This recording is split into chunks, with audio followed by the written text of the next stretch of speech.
Well, my name is Ashley Chase Davis, and today we are going to be making some vegan / plant-based oatmeal raisin cookies. But in this case, they're oatmeal raisin cookies because me don't like raisins. Why are you doing this? I'm doing this because my mother made me. Usually, whenever you're baking or cooking, period, if it involves going in the oven, you start with preheating the oven. But since the cookie batter has to sit for 30 minutes in the fridge, then we don't have to preheat the oven right now. In fact, we are going to start with the flax egg. In here, I have a tablespoon of ground flax meal, which, if my memory serves me correctly, flax meal is basically ground flax seeds, which kind of turns it into a powder. And when you add liquid, definitely water, I don't know about any other liquid, but when you add water to flaxseed or flax meal, and let it sit, it turns into a gelatinous consistency that's similar with eggs.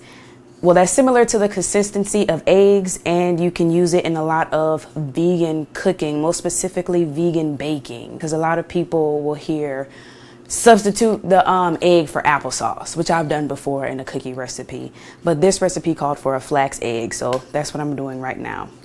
So it's a tablespoon of flaxseed meal with 2.5 tablespoons of water. Now, in case you don't know, a full tablespoon equals 3 teaspoons. So for 2.5 tablespoons, you do 2 regular tablespoons, and then you can grab 1.5 teaspoons and stick those under the water for the 1/2 tablespoon, because there's not a separate spoon measure for 1/2 tablespoon. So, fun fact. All right, so we pour that in here and we whisk.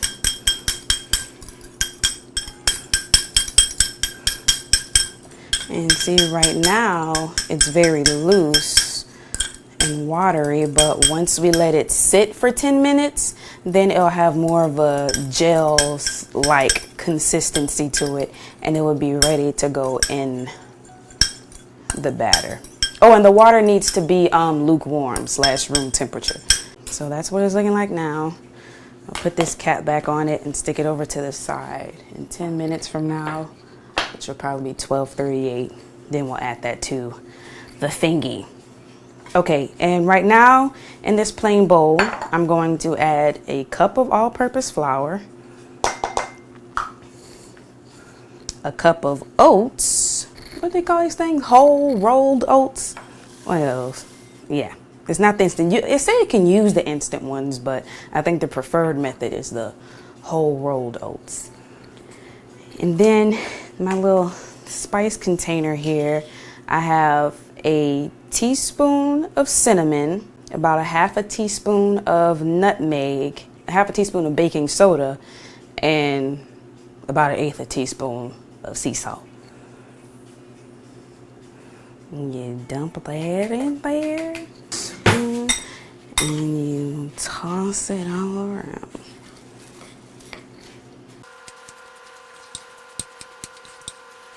It actually smells really good already. I can smell like the nutmeg and the cinnamon. Okay, so I'm gonna bring the stand mixer bowl and add the sugars. All right, so the bowl of a regular large mixer, if you don't have a stand mixer, you can use a handheld electric mixer. But since I have a stand mixer, I'm gonna use that with the paddle attachment. And you add in 1/2 cup of brown sugar, not packed, and 1/4 cup of white sugar. I have the organic cane sugar, so I'm using that. And then a stick of vegan butter. This is the Country Crock plant butter, softened. So I pulled it out the fridge not too long ago. One thing I've noticed about vegan dairy, well, at least when it comes to butter and ice cream, it doesn't take long for it to like soften. So if you, as opposed to like regular butter where you would probably should stick it out either early that morning or the night before to make sure it's soft enough for whatever baking you're doing that requires softened butter. You can pull this out. I think I pulled this out maybe like 30 or so minutes ago, and it's already soft enough. So that's a good trick. And we're gonna come over to the stand mixer. Come on, Dominoes. Everybody, let's go. Come on, let's get to it. I know that we can do it.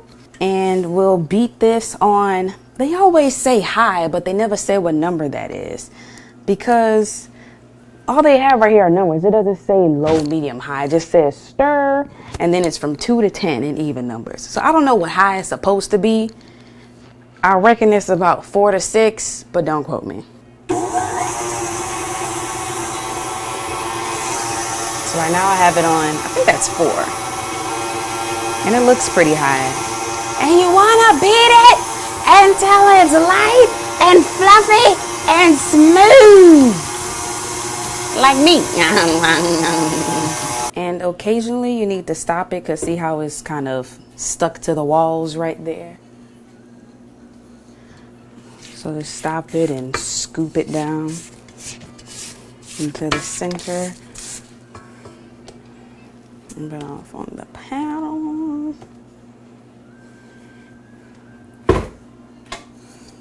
Later.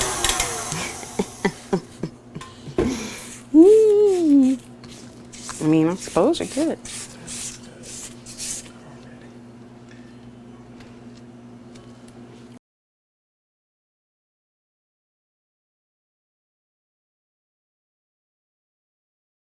Scrape out the bottom of the bowl.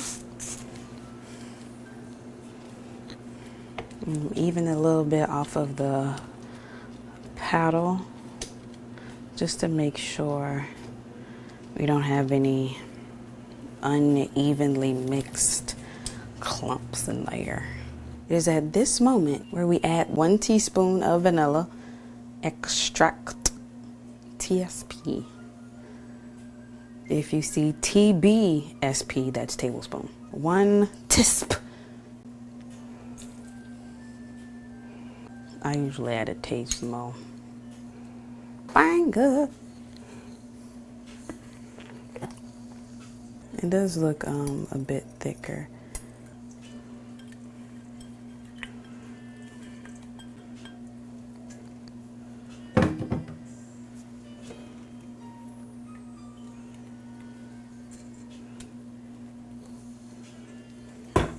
Right there, and put it on the stir setting.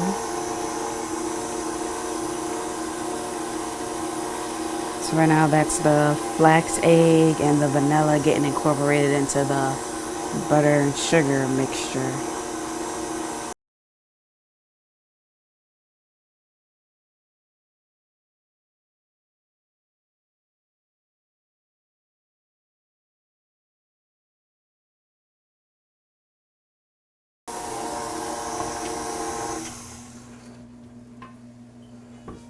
You see the little specks of flax in there? It makes me feel like these cookies are healthy.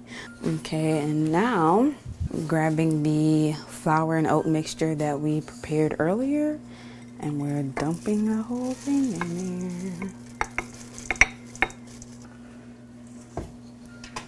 And stir. Ooh.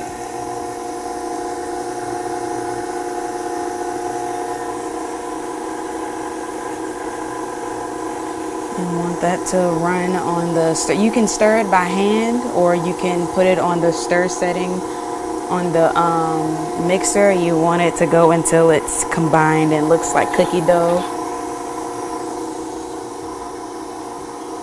which is about where it is right now. Ew. Ah.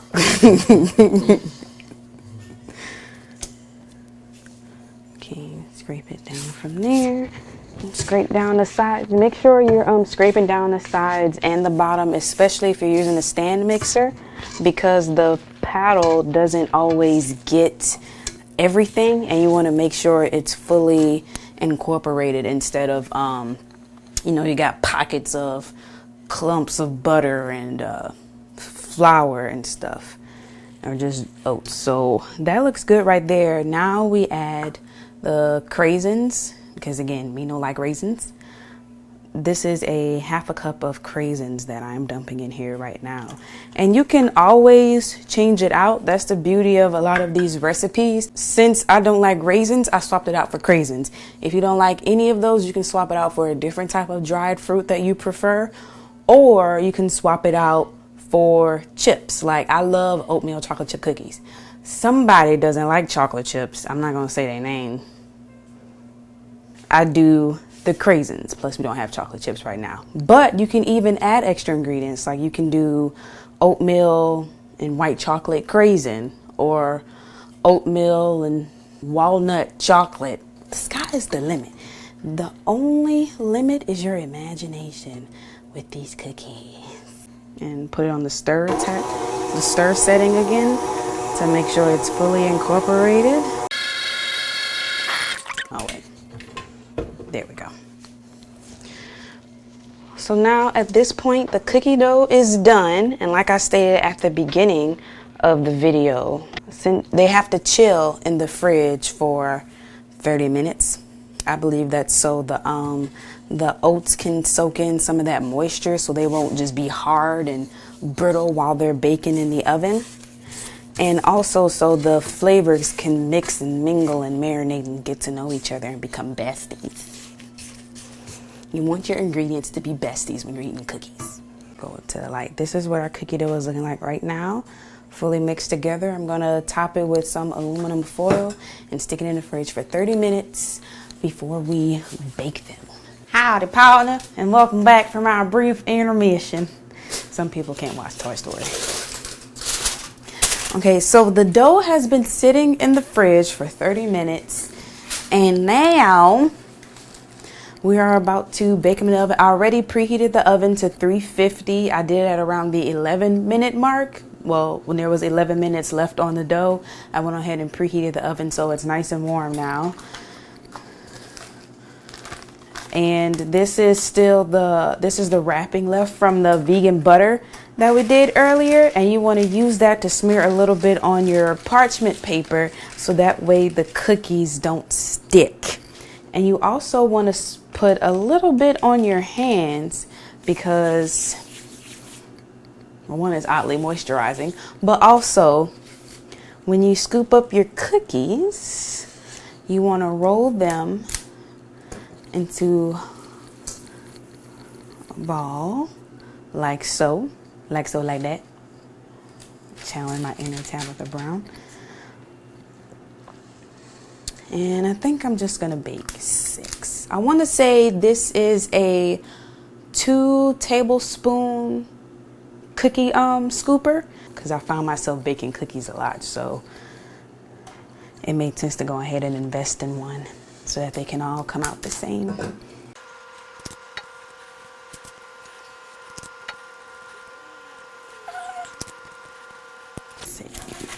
So now that those are rolled up, so just even these out a little and make sure you put a little bit more butter on the pads of your hands, and you want to smush them just a little to where they look like cookies. And now help them with spreading a little more and baking and actually looking like a cookie when it comes out instead of just an oat ball. All right, so I'm gonna go ahead and wash my hands again, and then we're gonna put them in the oven at 350 for 15 to 18 minutes. I like a softer chew to my cookie, so I'll check them after 15 minutes and see if they're nice golden brown and if the edges look crispy, and I'll stop there. If not, then I might let it go a minute or two longer.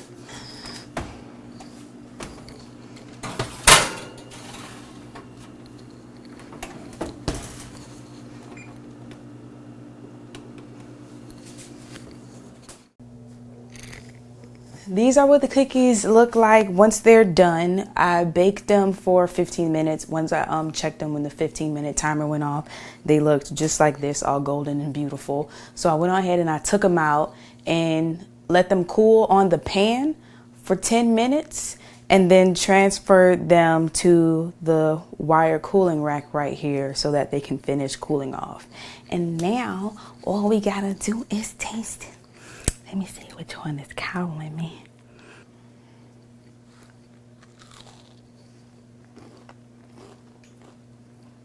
That's really good. It's chewy in the center and then crispy on the outsides. I like mine with a chewy center and a crispy outer edge, and that's what these have. So it's really good. You can't even, I feel like a lot of people say this, but I'm gonna say it at the risk of sounding like a broken record. You can't even really tell that these are vegan because they taste like oatmeal raisin cookies or oatmeal raisin cookies. If it wasn't for me making it, I probably wouldn't have known that there wasn't an actual egg in here, that it was the flax egg instead, and that it was vegan butter instead of regular butter. So yeah, this is really good. And it's healthy enough to where you can bake a bunch of these in advance. If you bake them fully, they'll last up to about 3 days to a week in a cookie jar in the fridge. Or you can freeze them and they'll last 3 months in the freezer. You just thaw them out the day before you want to eat them. Or you can do what I do. I just leave them as I pre-scoop them and stick them in a Tupperware container, and then I bake them as I want them. So I just leave the raw cookie dough balls in the fridge, and that way I can have fresh baked cookies whenever I want fresh baked cookies. Well, as you can see, there were 6. Well, most of them are gone now. 3 of them in here. But anyways, thank you so much for joining me. I just wanted to put this recipe out there for those of you who are interested in living a more plant-based lifestyle and you may have a sweet tooth like I do sometimes. This cookie recipe is great. It's plant-based, it's vegan, and it'll satisfy your sweet tooth. And a lot of the ingredients, pretty much all the ingredients, can be found at your local grocery store.